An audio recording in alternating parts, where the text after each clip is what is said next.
Bonjour tous.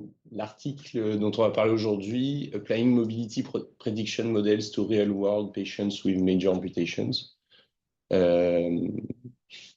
un article pour comparer des modèles qui ont été étudiés sur des populations et pour pouvoir voir s'ils s'appliquent réellement dans une population en vie réelle. On va parler d'amputation majeure, donc ça correspond à des amputations au-dessus du niveau de la cheville. De 2009 à 2015, c'est en augmentation de 50% aux États-Unis. Dans 80% des cas, les étiologies sont d'origine vasculaire et ça a un pronostic fonctionnel lourd, car seulement 15 à 30% des patients présentent une indépendance fonctionnelle. Avoir un modèle prédictif de la capacité fonctionnelle des patients, ça pourrait être intéressant parce que ça pourrait permettre d'avoir une décision médicale partagée avec les patients, meilleure éducation, une information plus correcte, de donner que les patients puissent fournir un consentement éclairé et pourraient avoir une préparation psychologique meilleure. Ils existent, mais est-ce qu'en vie réelle, ils sont applicables? C'est un peu le but de cet article. L'objectif principal de l'article, c'était d'analyser la mobilité à 1 an sur le score e-basique de notre population. Donc, c'est un score où les patients doivent présenter une indépendance à toutes les caractéristiques sur la colonne de gauche, avec ou sans aide, donc se lever de la chaise, marcher dans la maison, etc. Et l'objectif secondaire, qui est finalement celui qui nous intéresse le plus, c'est la comparaison de la mobilité obtenue, donc celle réelle, comparée à celle proposée par les 3 modèles prédictifs proposés dans l'article. Juste pour revenir, parce que vous connaissez ces modèles-là? Moi, je connais. Reviens. Ouais. E-basique, donc en fait, c'est quoi? C'est des scores qui permettent d'évaluer l'indépendance ou c'est des modèles prédictifs e-basique et advanced? Non, c'est pas des modèles prédictifs, c'est des scores d'évaluation. C'est des scores d'évaluation. D'accord, parce que le I est un peu trompeur, j'ai l'impression que c'est I. Intelligence. Ouais, c'est ça. Ouais. Ouais. Donc ça, c'est des modèles simplement qui permettent d'évaluer l'indépendance d'un patient une fois l'amputation. Oui. Et c'est un petit peu l'objectif qu'on veut avoir pour lui donner de l'autonomie. Oui. D'accord. C'est comme ça qu'on l'évalue en tout cas. C'est vrai que j'ai cherché un peu et c'est un. Je pensais que c'était un score que vous utilisiez fréquemment, mais en fait, Moi, c'est pas la du tout. première fois que je vois ça. Je l'ai retrouvé que dans quelques articles. Je ne connaissais pas. Parce que c'était les amis de ceux qui ont fait cet article Peut-être que qui essayent de développer un. les médecins rééducateurs dans les centres de rééducation d'amputés, peut-être connaissent très bien ces scores-là, mais moi, j'ai jamais entendu parler de ça. Il est peu courant. Donc, quelle méthode est-ce qu'ils ont utilisée? Donc, c'est une étude rétrospective issue de 3 centres tertiaires dans une grande ville de Californie, assez récente. Ont été inclus les patients qui ont eu des amputations majeures pour ischémie, exclus les patients qui étaient déjà dépendants avant amputation majeure, le facteur confondant finalement, ou déjà amputés de l'autre côté, ou qui présentent des troubles cognitifs. Les 3 modèles qui vont être appliqués à cette population, c'est le modèle AmpPredict, qui lui va utiliser les mêmes critères en fait pour parler de mobilité à 1 an. Donc, e-basique, c'est basé à partir d'anciens combattants, 200 patients, et c'est à peu près les mêmes critères d'inclusion et d'exclusion que notre population. Les critères analysés sont nombreux, donc le niveau d'amputation, l'âge, l'IMC, l'origine, le niveau éducatif, est-ce qu'ils sont mariés, diabète, dialysé. Les 2 autres, ils n'utilisent pas les mêmes définitions pour la mobilité. Donc, celui-là, c'est pas e-basique, mais c'est 4 catégories. Est-ce que le patient est en fauteuil roulant? Est-ce qu'il marche à domicile, dehors? Ou est-ce que carrément c'est un patient sportif?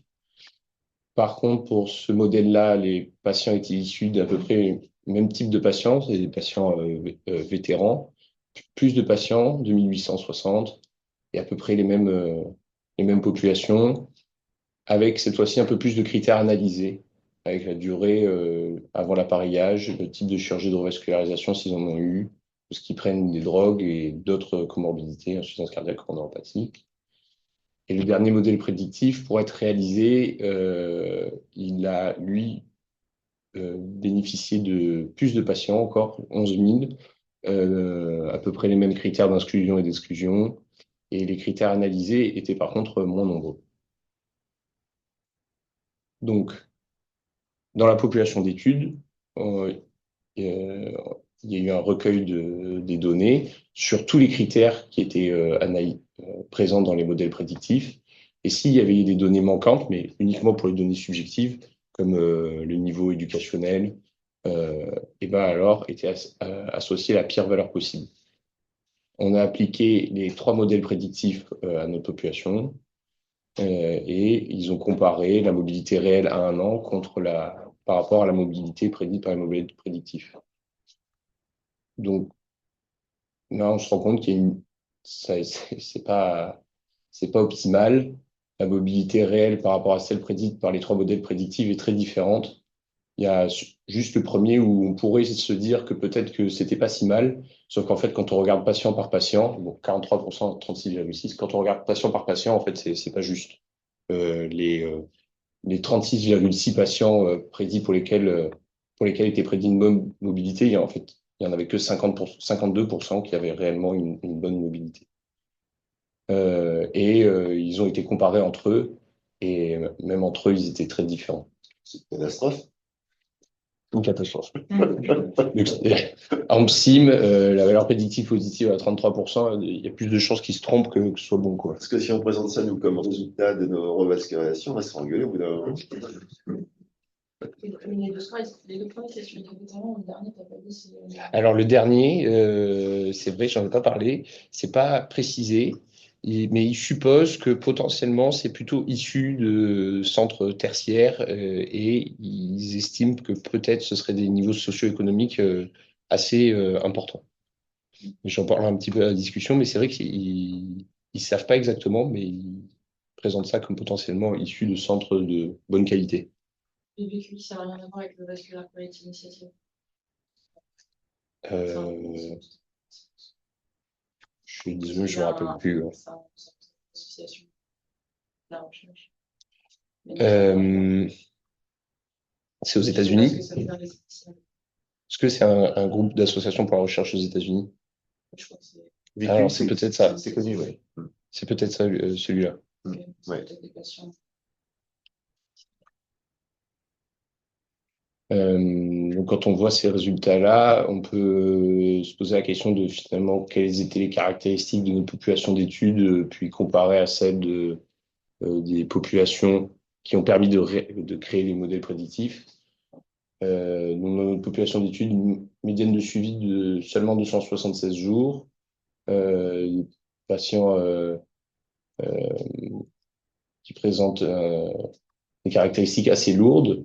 Donc, le State Area Deprivation Index, c'est un score qui va de 0 à 10. Plus c'est élevé, plus on est dans une catégorie sociale défavorisée. Donc, 9, c'est quasiment le pire. On en reparlera un peu, mais les patients non caucasiens se présentaient comme un facteur de risque. Et donc, seulement 65% des patients ont reçu une prothèse, 25% sont décédés et 43% ont une mobilité autre que de rester allongé au lit euh, à 1 an. Comparé aux patients euh, qui ont permis de créer les modèles, alors, on peut voir que le niveau d'amputation était peut-être un peu moins sévère finalement dans l'étude, dans la population étudiée. Par contre, il y avait plus de femmes, ce qui est associé à des critères péjoratifs, plus de patients non caucasiens et des comorbidités plus lourdes avec des patients plus coronauropathes, plus diabétiques, plus dialysés et plus fumeurs. Quand on regarde la mobilité dans la population originale de l'étude comparée aux populations de chaque modèle prédictif, on voit que la mobilité obtenue est bien moindre. Et les auteurs avancent comme possibilité à ces différences-là des caractéristiques différentes avec différentes qualités de soins post-opératoires. Donc pour les 2 premiers, c'est des vétérans, donc par rapport à notre population qui est un peu plus défavorisée. Et le dernier, où on suppose que c'est un niveau socio-économique aussi un peu plus élevé. Il n'était pas pris en compte dans les scores prédictifs? Alors non, ils n'avaient pas pu rajouter cette ligne-là. Et justement, c'est l'une La déprivation. des ouvertures qui propose d'intégrer mieux, voire faire un score composite avec plusieurs critères. Qu'est-ce que ça veut dire? C'est un Français qui a décrit ça, l'extrait de déprivation. Et c'est un point, le niveau socio-professionnel dans l'acceptabilité d'amputation, dans la compréhension de leur éducation, etc. C'est un point crucial. Dans nos patients, il y avait plus de femmes. Les femmes étaient montrées qu'elles avaient une moins bonne mobilité après avoir été amputées. Les patients non caucasiens et des patients dits plus fragiles, donc de la fragilité, critères composites avec toutes les comorbidités, dialyse, insuffisance cardiaque.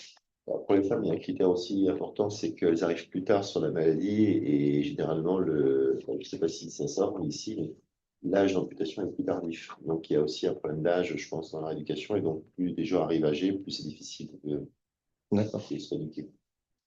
Je crois pas que c'était quelque chose qui nage. Ah, c'est bon, ça sortait pas ici?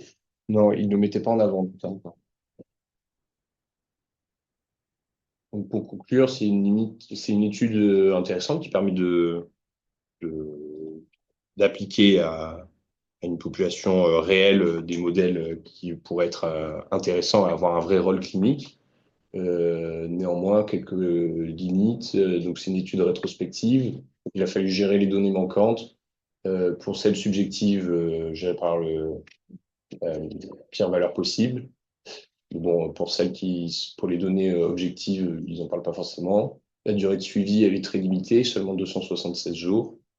Et donc, finalement, la conclusion de cet article, c'est que les modèles prédictifs pourraient être intéressants, mais ils ne sont pas valides pour une population dont les caractéristiques sont trop différentes de celles dont sont issus les modèles prédictifs. Peut-être qu'il faudrait plus de patients. Bien que VQI, il y avait quand même 11 000 patients, mais peut-être pas assez de critères par rapport aux deux premiers où il y avait plus de critères, mais pas assez de patients. Donc, la question qu'on peut se poser, c'est que, est-ce que pour vous, l'existence d'un modèle prédictif sur la réhabilitation du patient, hein, c'est ça, ça a un intérêt ou pas en pratique clinique quotidienne? Ou est-ce que vraiment c'est au cas par cas, il faut prendre la décision parce que voilà. Il n'existe aucun score. Il n'existe aucun score utilisé. Mais moi, je ne les connaissais pas, moi, donc je découvre. Ça peut être une aide au diagnostic aussi, pas vous aider à la prise en charge. Parce qu'il y a la décision, pas d'amputation, la décision aussi du niveau d'amputation. Est-ce qu'on prend le risque, par exemple, d'aller sur une amputation de jambe? Peut-être qu'ils ne sont jamais appareillés. Bah, Après, il y a un peu ce qu'on fait ici, on les envoie se faire évaluer par les équipes d'appareillage. Après, ça ne change pas la sanction, parce qu'on n'a pas le choix. Mais... On ne fait pas avant le geste. Si, parfois, ça arrive qu'ils disent avant, c'est. Avant l'amputation. Ça les rassure et ça va pas t'attendre. alors moi, j'avais l'expérience d'un médecin rééducateur, qui est le docteur Evenot, qui passait dans le service voir les patients avant l'amputation, Ouais. justement, pour discuter avec eux et évaluer effectivement c'était le modèle prédictif humain. Et c'est les gens qui ont la meilleure vue finalement parce que c'est eux qui les ont après en charge et qui étaient là pour évaluer un petit peu le niveau d'amputation, la décision. Et c'était vrai, c'était une aide très très importante parce que nous on voit simplement que quand même, on est très en amont de tout ça. À Mondor aussi, il y avait qui faisait, je crois que c'est à Lyon aussi, ils travaillent beaucoup avec les éducateurs, ils les envoient en rééducation avant l'amputation, pour fluidifier quand même. Ça c'est pas mal, je trouve quand même. Pour les amputations engagées, quand proposer aux patients, vous soulagez, vous avez une prothèse, c'est ça qu'on a de l'écomobilité. Sur le traitement conservateur et un traitement Genre antalgique et pas sur des. Moi, j'ai l'impression qu'on impute quand même sur les décisions médicales. On est quand même jusqu'au boutiste sur les décisions médicales. Moi, je ne sais pas trop l'intérêt. c'est-à-dire En général, on les ampute quand c'est vraiment nécessaire. Il y a souvent une skin dépassée, ce genre de choses. Donc, l'intérêt d'un modèle prédictif sur l'appareillage, je trouve que c'est un peu secondaire sur le plan médical. tu vois pas d'utilité, toi. Non, je le vois, mais pas trop en vasculaire chez les patients qu'on ampute. Peut-être que ça pourrait faire évoluer justement. Ah, c'est vrai, oui. l'amputation, Peut-être que notre approche, elle n'est pas encore optimale. C'est une aide à la décision, quoi. qui peut être vraiment intéressant. En tout cas, pour l'instant, on l'a pas le modèle, hein. Et c'est vrai que je sais pas vous, mais si vous voyez le retour des patients qu'on ampute, le nombre qui sont vraiment appareillés, pas appareillés, souvent ils sont perdus de vue ou alors après ils passent l'arme à gauche, hein, je sais pas, mais Il y a beaucoup de services quand même. beaucoup de tarifs de vue. Beaucoup de tarifs. C'est aussi un, Après, ils sont des appareils. c'est un avis Oui, de. effectivement, on n'a pas de retour sur ce que. Sauf quand on est Voilà. rover et qu'il faut- Oui, c'est ça, oui. Et c'est à partir de quel âge qu'on dit qu'ils ne savent plus à les appareils? Les centres, mais justement, le commission de nettoyage, c'est ça. Et au cas par cas, quoi. Généralement, c'est 75 ans, je crois, mais donc ça dépend des centres. Il y en a qui sont appareillés en fonction par état général, quoi. Ouais, c'est ça, c'est Ouais. des patients. Il y a des centres qui refusent, ça dépend. De voir au-delà de ce Ouais. Ouais. Il parle pas des prothèses de transfert aussi, parce que c'est vrai que ça peut être intéressant. Il y a des patients qui sont peu autonomes, mais finalement qui ont besoin d'une prothèse juste pour les transferts. Et C'est la discussion notamment chez les patients qui ont une décision entre une amputation de cuisse et une amputation de jambe. Le médecin éducateur dit que conserver le moyen de jambe, même s'il n'y a pas d'espoir de rééducation à la marche, c'est nécessaire. Enfin, Pour ça aide l'autonomie. beaucoup pour le transfert, Ouais. effectivement, du fauteuil. Donc, ça vaut le coup de le conserver dans ces situations-là. Je pense que la discussion avec un médecin éducateur dans ces décisions-là est, à mon avis, essentielle. À lui seul, c'est un modèle prédictif, quoi. Très bien. Allez, merci. Merci.